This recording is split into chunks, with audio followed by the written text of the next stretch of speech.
Bem-vindos a mais um vídeo da Real Político, o canal onde falamos de política real para gente real. Eu sou o Rui Alberto Silva e sou o vosso guia nesta reflexão sobre o mundo da política real, hoje dedicado precisamente ao termo que dá nome a este canal e ao blog que está na sua origem e que tem o link na descrição do vídeo, que é precisamente Real Político. Hoje vamos falar de política nas sombras. Afinal, o que é a Real Política? Afinal, desde que nascemos, que ouvimos falar de política. Porque, em rigor, tudo é política. Antes de avançarmos, defina-se que a política é um termo que não podia deixar de ser grego, que se refere à atividade de gerir a cidade, que em grego se diz polis. Assim, desde que o ser humano se sedentarizou, que existe política. Mesmo antes, em sociedades nómadas, embora de formas diferentes, embora em diferentes dimensões, embora em diferentes estilos, modos e práticas, havia política. No entanto, a política, tal como a hoje a entendemos, existe precisamente desde o tempo da sedentarização, mais ou menos há 6.000 anos, na cidade de Ur, pensamos nós.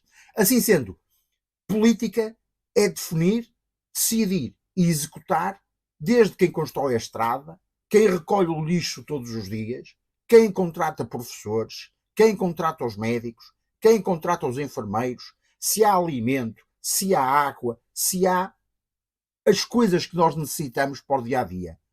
Garantir que tudo funcione e, de preferência, bem, é o que de facto é política. Política, no fundo, é o que nós fazemos em casa, mas aplicados para a freguesia, ao concelho, ao distrito, aos países e, em último nível, ao mundo todo. E digamos que durante muito tempo foi mesmo assim. Havia os reis e os senhores que iam melhor ou pior gerindo as coisas. Umas vezes corria bem, outras vezes nem por isso.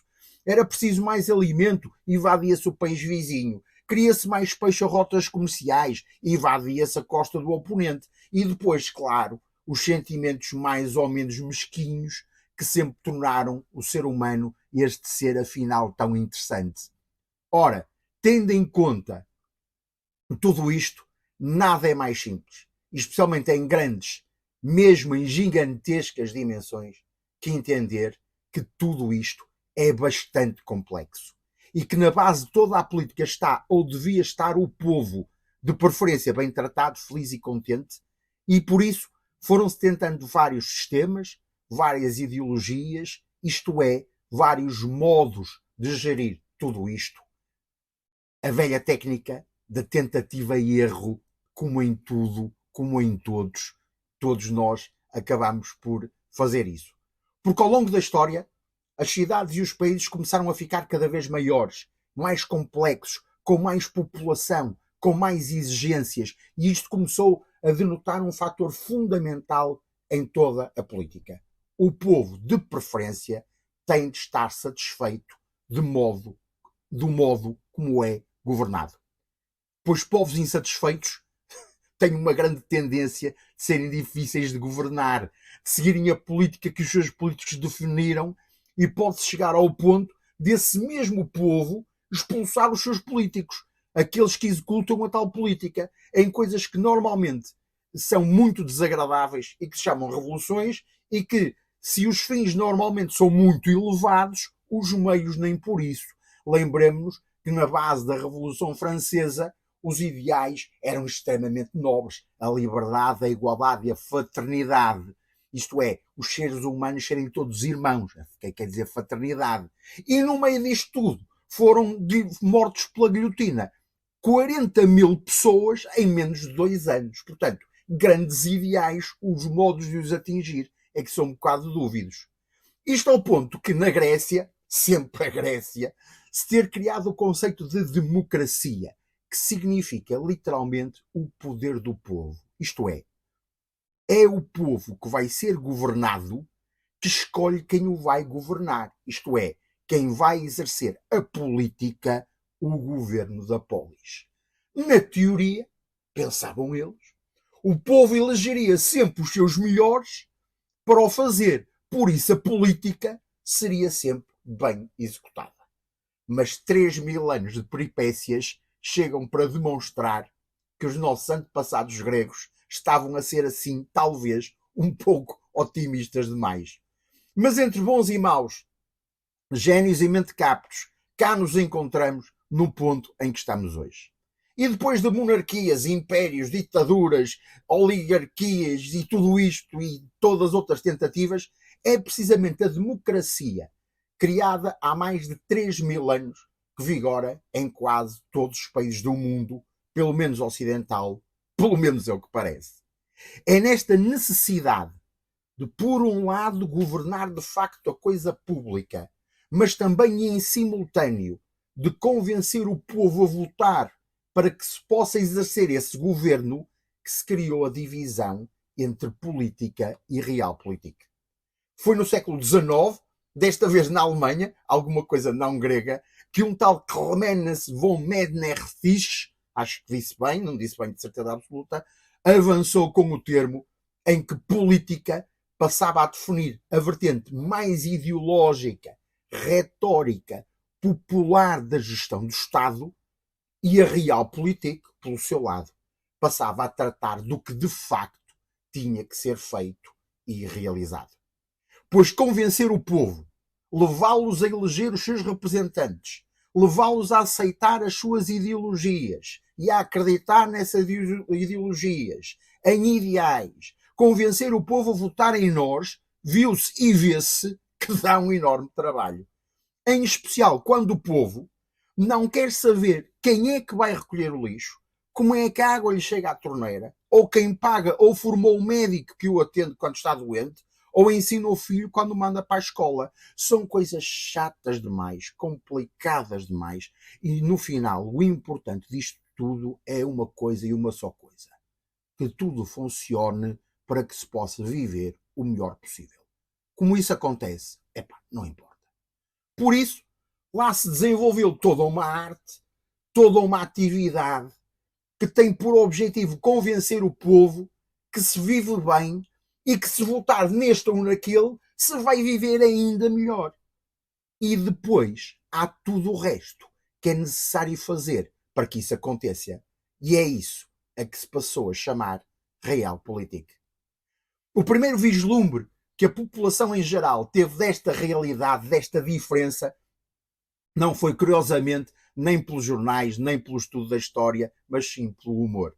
A série de televisão britânica Sim, Senhor Ministro e depois Sim, Senhor Primeiro-Ministro trouxe para as luzes da ribalta algo que a realpolitik absolutamente detesta: a diferença abismal entre o que é dito ao público e o que é decidido nos gabinetes e nos corredores. O que é mostrado e o que é escondido.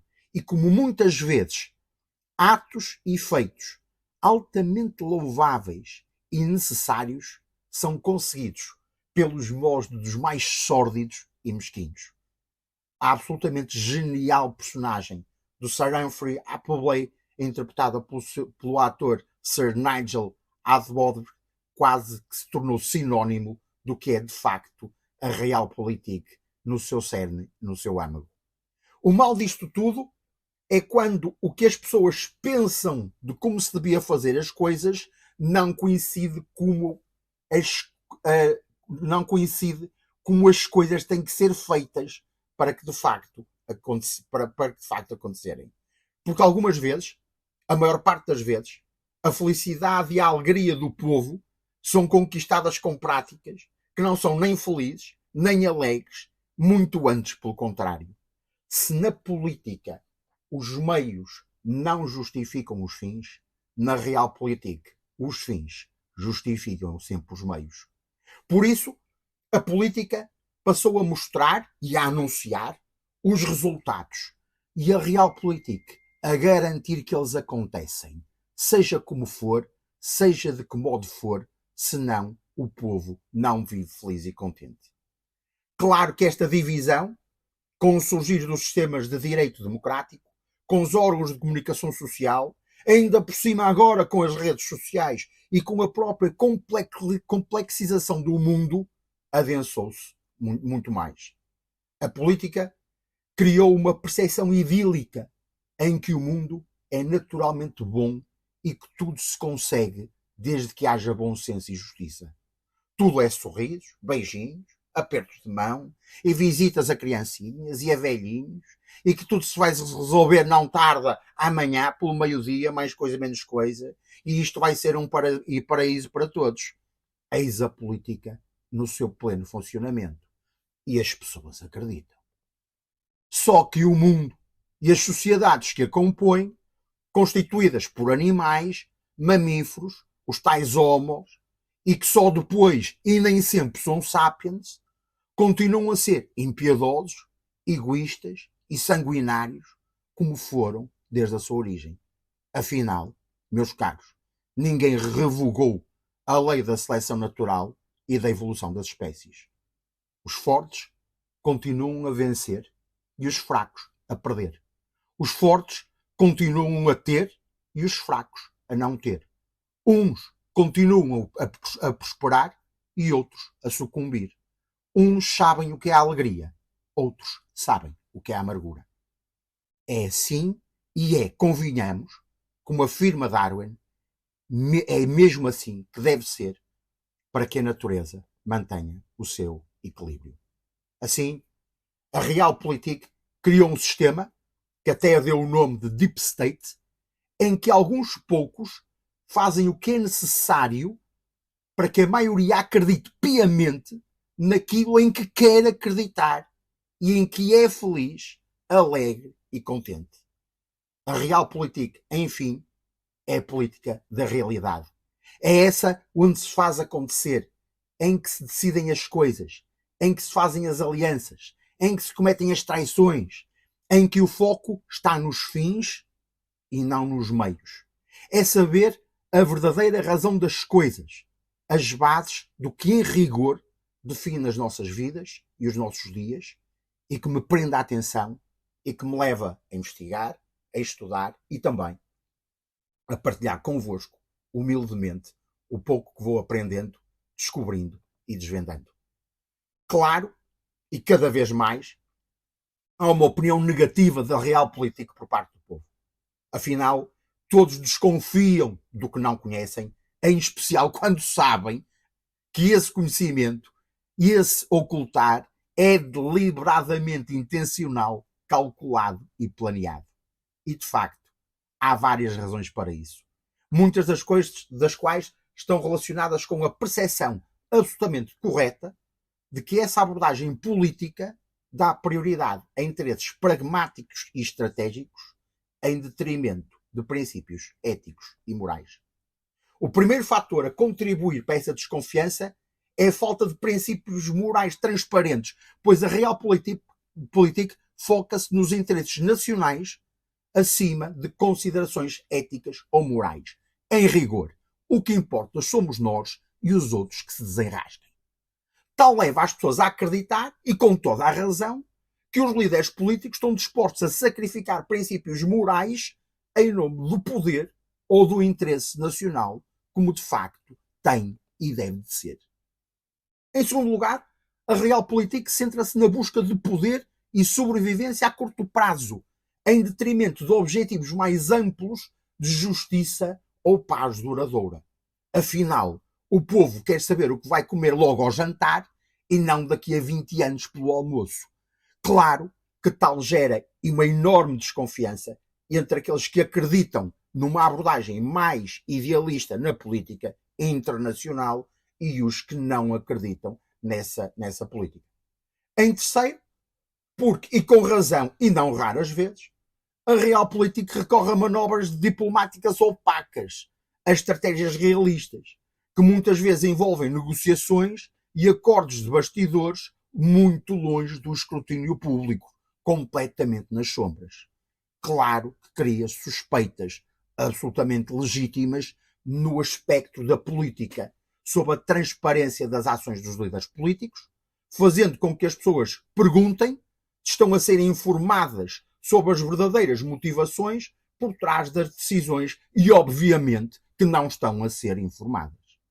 Claro que, em quarto lugar, em todo este contexto, há um forte potencial, um grande eufemismo aqui, para ignorar os mais básicos direitos humanos e cívicos.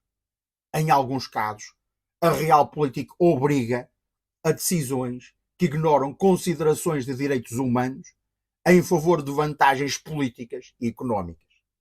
Tal pode ser entendido como insensível ou mesmo imoral ou ilegítimo por aqueles que valorizam a proteção dos direitos fundamentais, embora, muitas vezes, são precisamente essas medidas que garantem o nosso modo de vida, a nossa liberdade, o nosso sustento mais básico e mesmo a nossa segurança mais elementar.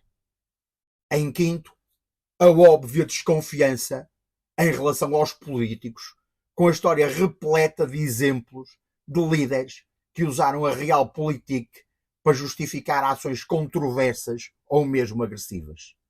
Isso contribui para a desconfiança generalizada em relação a essa abordagem, e especialmente quando as consequências das decisões são prejudiciais para outros países ou para outras populações. Por último, e não em último, a principal característica que tanto acusam a realpolitik: falta de consciência. A realpolitik muitas vezes é criticada por ser oportunista e por ter falta de consciência moral. Afinal, consciência e honestidade, como afirmava um grande ideólogo da realpolitik, Henry Kissinger, são virtudes de quem não tem muitas outras. Mas tal gera, claro, desconfiança, pois as pessoas perguntam-se se os líderes políticos estão a agir de acordo com princípios ou apenas em resposta a circunstâncias específicas. Claro que estão a reagir em resposta a circunstâncias específicas. No entanto, é importante observar que a realpolitik, apesar das críticas, é uma abordagem que tem sido historicamente empregue por muitos países e líderes, reconhecendo e resolvendo na prática as realidades complexas e muitas vezes impiedosas da política internacional e nacional. A desconfiança que recebe reflete diferentes visões, uma mais idealista, outra mais realista, de como os Estados devem conduzir as suas relações e abordar os seus desafios globais. No entanto, a realpolitik deve existir, controlada, obviamente, escrutinada, por certo, com limites bem definidos e bases intransponíveis, mas deve e tem mesmo que existir. Porque no fundo, e no fim de tudo isto, Darwin continua a ter razão. E embora todos gostássemos que não fosse assim, o mundo, como desde a origem, continua a não ser um lugar nem bonito, nem simpático, e morais e éticas à parte, o lixo tem que continuar a ser recolhido e as populações, embora disso não tenham noção, não comem ideais e não se alimentam de boas intenções. Não se esqueçam de subscrever este canal se quiserem continuar a ouvir umas opiniões e conhecimentos sobre política, estratégia e diplomacia. E se acharem que o vídeo vos foi útil, ponham aí um like que dá muito jeito para a promoção do canal. E assim sendo, meus caros, até para a semana. Foi um gosto. Obrigado.